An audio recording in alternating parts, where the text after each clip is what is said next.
My name is Garth Thompson. I've been making swords and knives for over 25 years. I own and operate SGT Blades.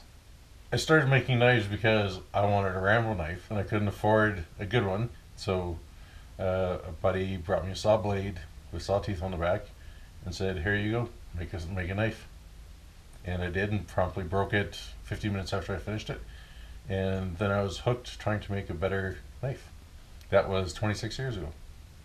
The knives and swords that I make vary from kitchen sets to hunting knives, bowies, fighters, stuff for martial artists.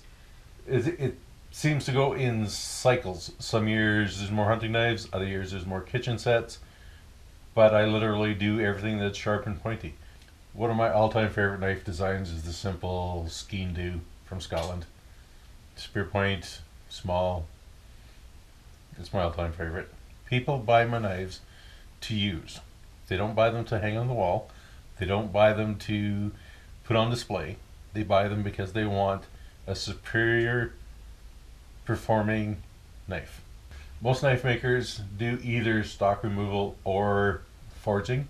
There's very few that actually do both. Depending on the knife and the style and design and what the customer wants. If necessary, I'll forge it to shape. I'll forge it out. If the customer wants it just stock removal, then I'll do stock removal where I just grind everything off. It all depends on the customer and the particular knife that I'm working on. I do my own heat treating to ensure that it's done properly. I've spent the time to learn how to do it properly. I test it to make sure that it is done properly.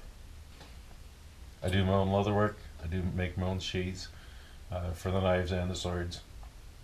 So whether it's a plain leather sheath or exotic skins inlaid into the sheath, like stingray, snake skin, fish skin, frog, toad, or actually carved designs where I actually carve the pattern or design or picture into the leather sheath. I do that all too, all myself.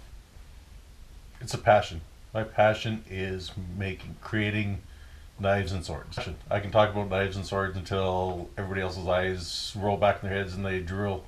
I just love it. I love the creativity, the endless options, the fact that I can build something from scratch. I can take a bar steel and a hunk of wood and turn it into something that's not only functional but pretty, aesthetically looking.